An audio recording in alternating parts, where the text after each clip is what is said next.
On Trends today, protest rocks Abuja as Sowore leads march to demand Nnamdi Kanu's release. Actress Regina Daniels and Senator Ned Nwoko's domestic dispute sparks public drama.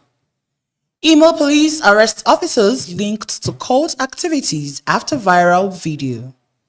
Federal government deports 51 foreign nationals convicted of cyber crimes. And 15-year-old math genius denied trip to China as federal government says no money for sponsorship. Hello and welcome to today's episode of Trends with LJ, where we analyze major stories shaping leadership, justice, and economic growth across Nigeria and Africa. Now, don't forget you can also be a part of the conversation by following us across all platforms on at LJ Nigeria. Joining me to discuss today's topics is a panel whom I shall be introducing after the break. Stay tuned.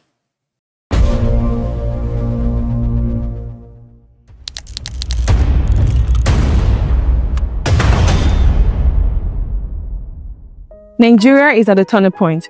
Young people are rising, demanding change. If you believe in justice, strong leadership, and real reform, then it's time to take a stand.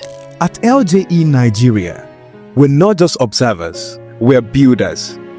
We're tackling leadership deficits, advocating for justice reforms, and driving economic advancements for all. As a volunteer, you won't just watch, you will be a part of it. You will gain access to powerful seminars, conferences, and mentorships from professionals who believe in your potential. No matter who you are, whether you're a student, an entrepreneur, a professional, or someone who cares, there's a place for you here. Network with passionate change makers, build skills, and step into leadership. Join LJE Nigeria today. Let's lead with truth. Let's build with courage. Let's rise for Nigeria. Become an LJE volunteer today and be the change Nigeria needs. Follow all our social media handles for more details.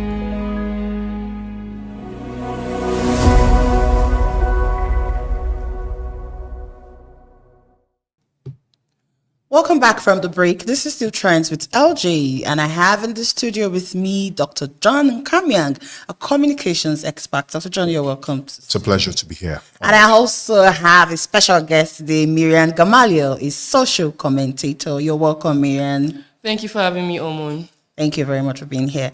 Now to our first story. A massive protest led by activists and former presidential candidate Omoyele Sowore has taken over major streets demanding the release of IPOB leader Nnamdi Kanu. You can see protesters chanting "Free Nnamdi Kanu" now as markets remain shut and traffic comes to a standstill in parts of the nation's capital. Let's take a look at the videos.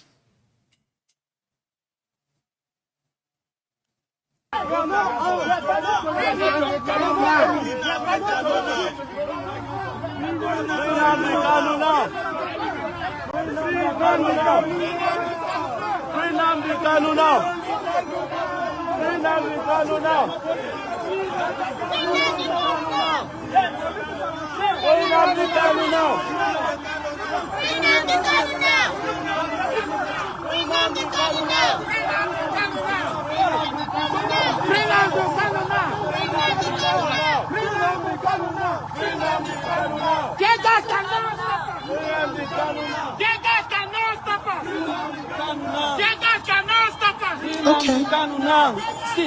Dr. John, I'm sure you've seen most of these videos online.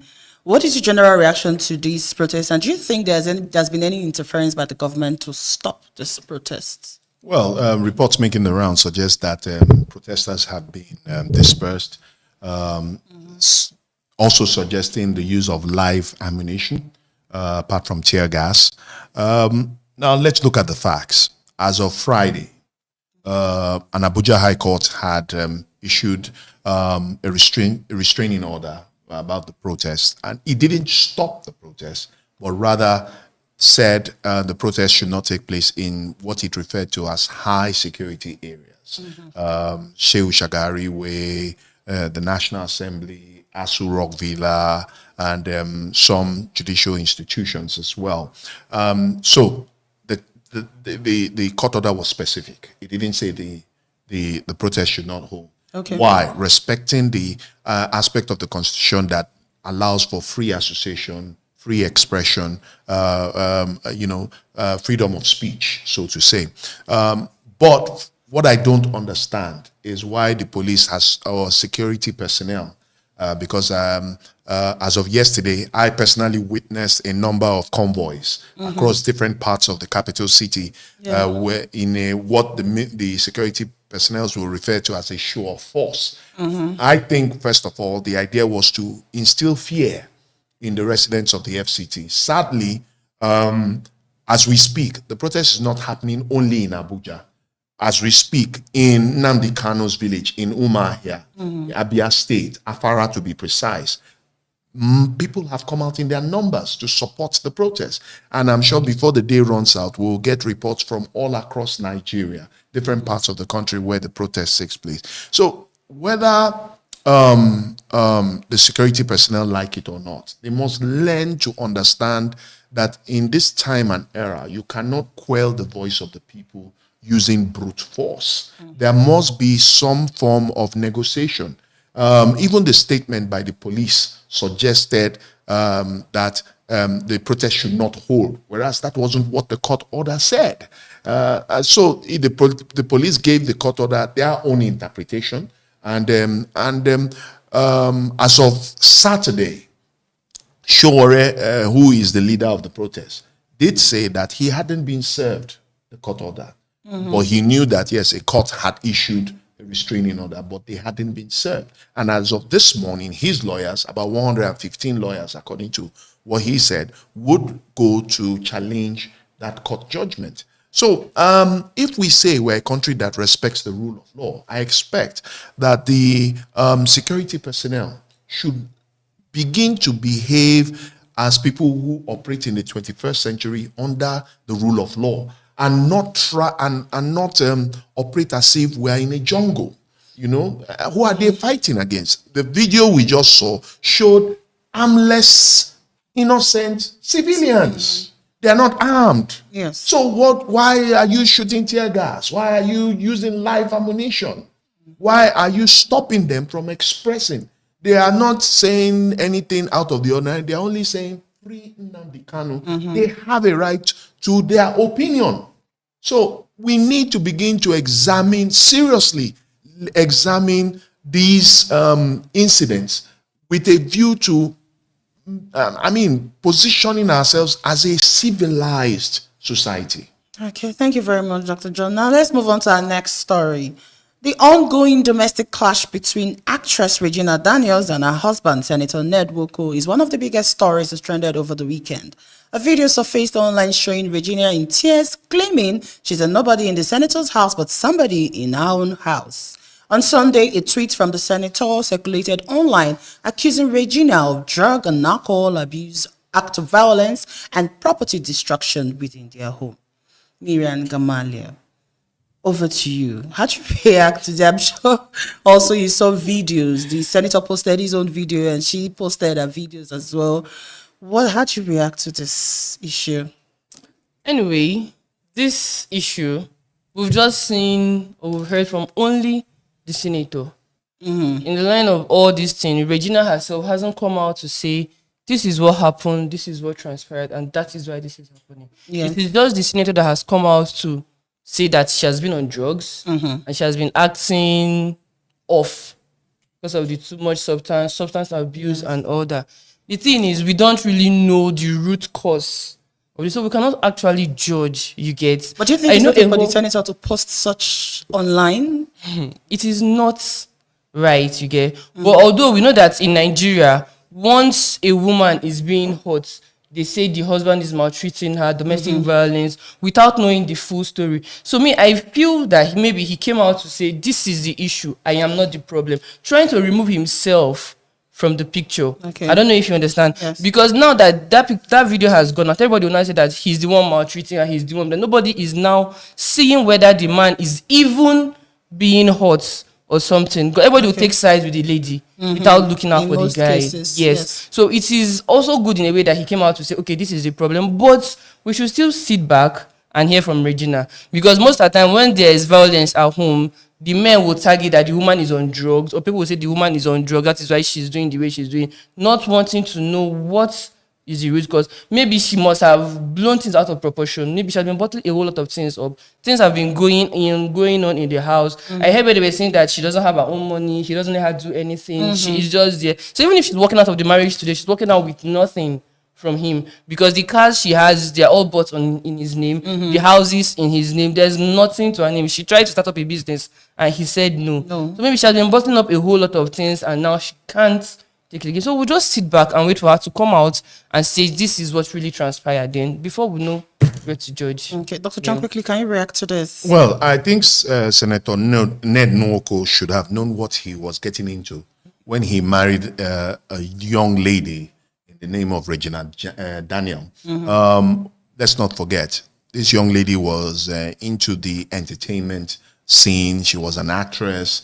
And if he had probably done his homework, he should have anticipated some of these eventualities that have come up. Yeah. And somebody rightfully gave a simple analysis that for a young lady of that nature, married to a man of his caliber, and he just wants to put her in an enclosement, you know, she's turned her into what most people might refer to as a trophy wife, may in some ways have led to his alleged accusation of her being into drugs and alcohol. I mean, she relatively has no freedom to live her life the way she probably wants to live it. And taking on the responsibility of being a wife, and not just any wife, but the wife to a reputable senator, well-known individual, and then a mother.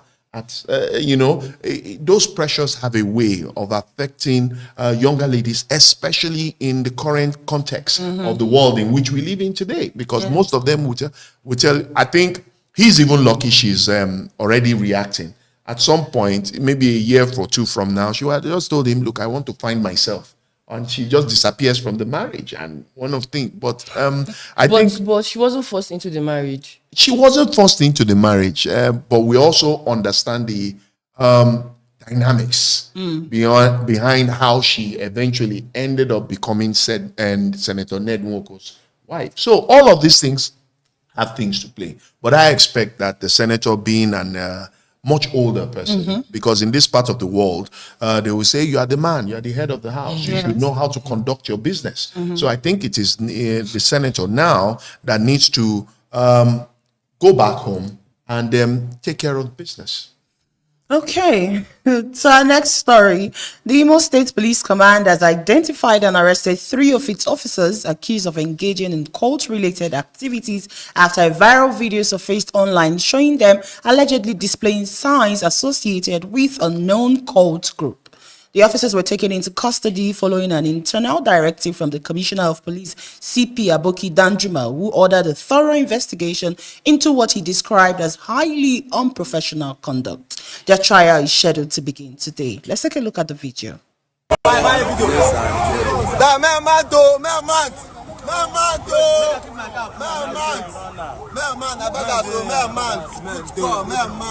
Come on, put score, man, active.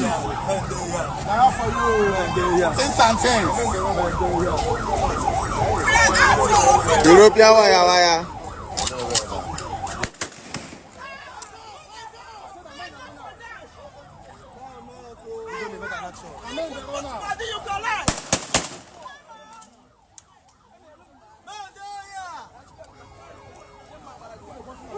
Dr. John, how damaging is it for public office holders, especially the police? How damaging is it for them to be linked to issues of cultism, knowing that they're supposed to protect and safeguard the people? I think, first of all, we must understand that depending on which side of the divide you belong. Okay. If we go way back, right from when the conversation started about the confraternity of Sea Dogs, which was formed by Nobel laureate Wole Soyinka, he said fundamentally, what we now refer to as cults were not designed to be what they have turned out to be. But again, this video calls to question the recruitment process in the Nigerian police force. What is the process of recruiting their men and officers?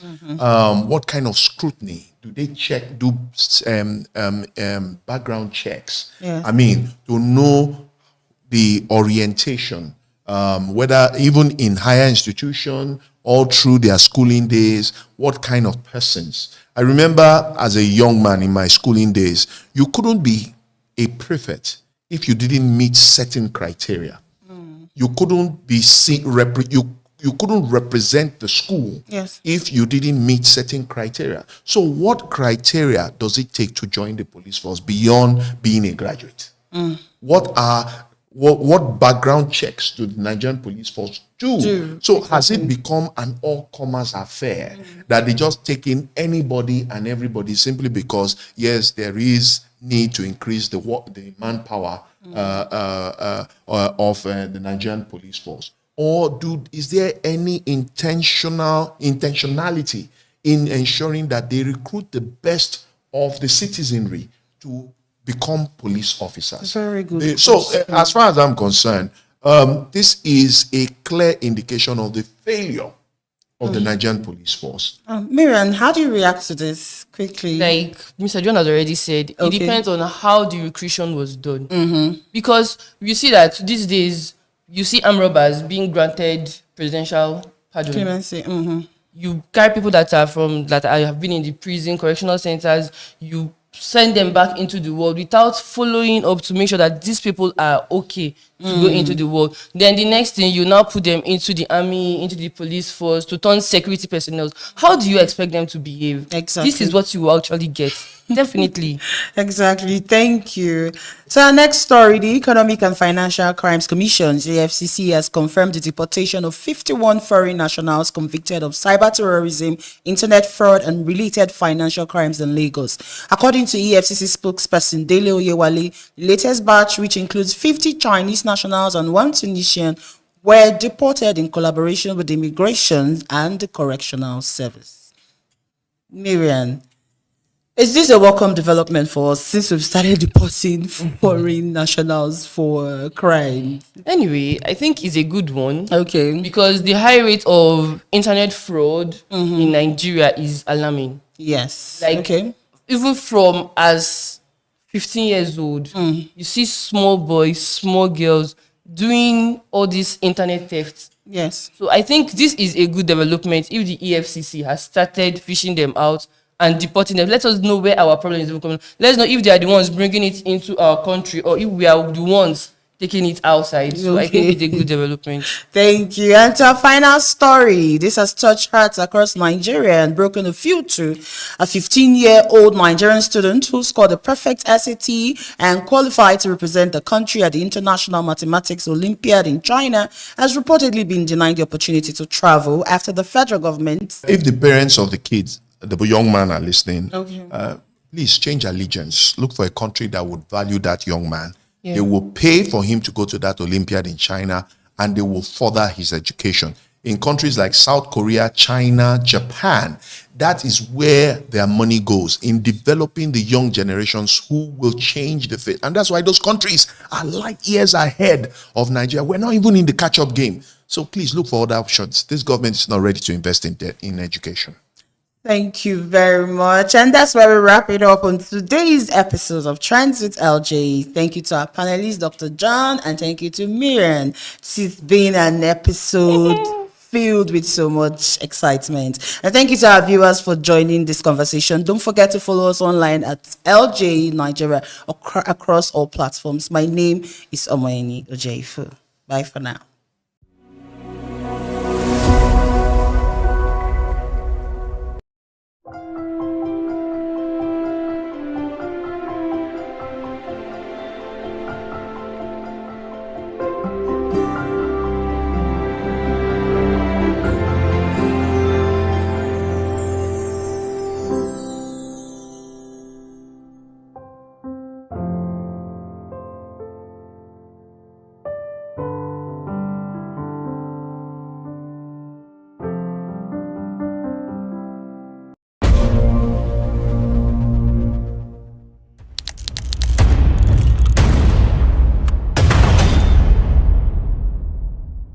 Nigeria is at a turning point.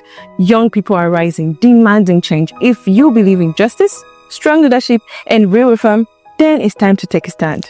At LJE Nigeria, we're not just observers, we're builders. We're tackling leadership deficits, advocating for justice reforms, and driving economic advancement for all. As a volunteer, you won't just watch, you will be a part of it. You will gain access to powerful seminars, conferences, and mentorships from professionals who believe in your potential. No matter who you are, whether you're a student, an entrepreneur, a professional, or someone who cares, there's a place for you here. Network with passionate change makers, build skills, and step into leadership. Join LJE Nigeria today. Let's lead with truth. Let's build with courage. Let's rise for Nigeria. Become an LJE volunteer today and be the change Nigeria needs. Follow all our social media handles for more details.